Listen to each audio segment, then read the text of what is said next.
Today, we are going to talk about the Palace of Westminster, or the House of Parliament, where we have our main parliamentary body. This is the seat of government. This is the building and all the rooms where it all happens, as they infamously sang about in Hamilton.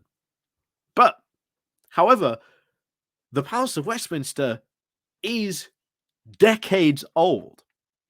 We are talking this building has not been extensively renovated since Victorian times.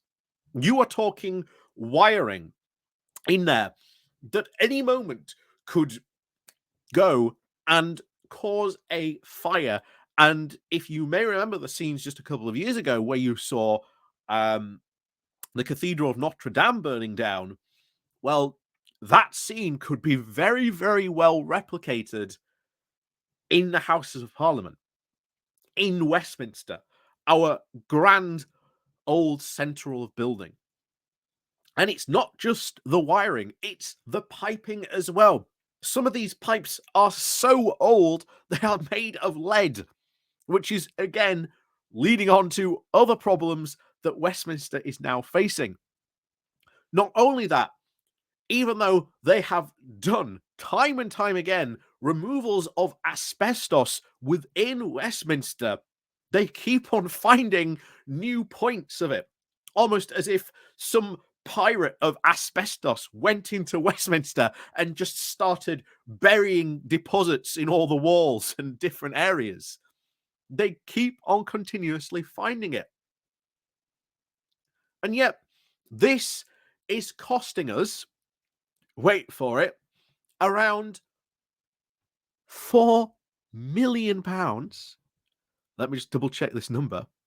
Sorry, it's 4,000 maintenance issues a week, which is a lot for a building.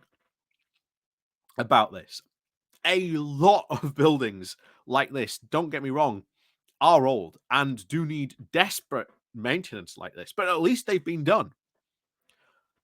But MPs are refusing to do it. They are absolutely refusing to do it.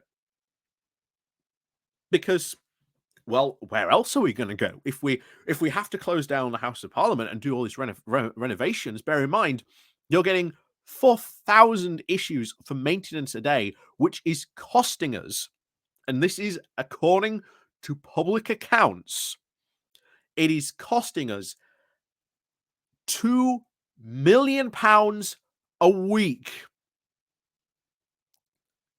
A week. And this isn't long-term issues. This is short-term patches. They are literally any issue they are finding, they are just putting duct tape over it and praying that this problem doesn't come back to bite them. Hence why I said at the beginning, and has been said quite a lot in recent times, that Westminster could literally go up in flames at any moment.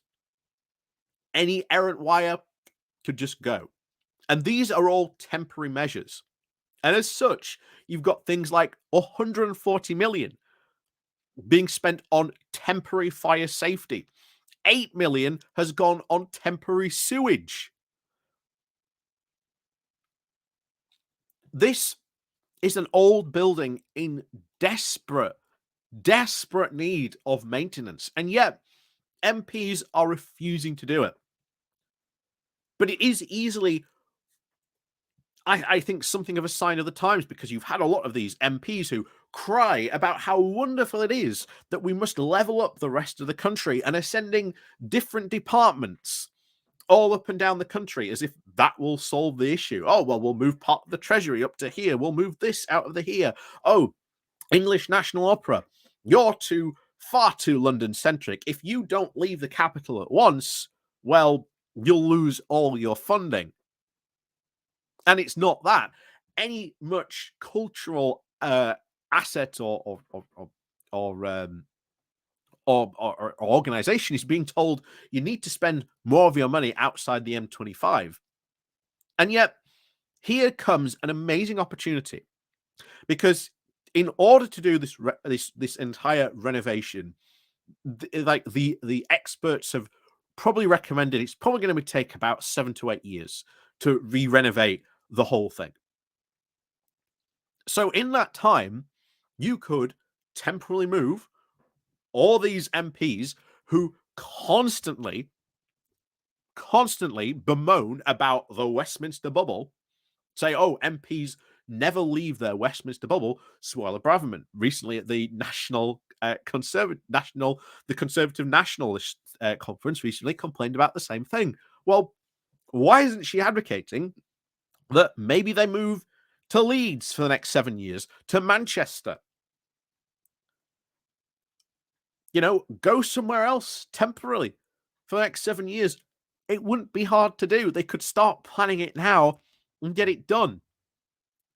It would not be hard for them to do, but they refuse constantly to do it. All these MPs who complain about the elites of London, these metropolitan elites, this London bubble that they absolutely hate, when they have an opportunity in order to be able to re-renovate the building, to go somewhere else for the next 7 years, instead just refuse to do so. And it is the exact same story with leveling up.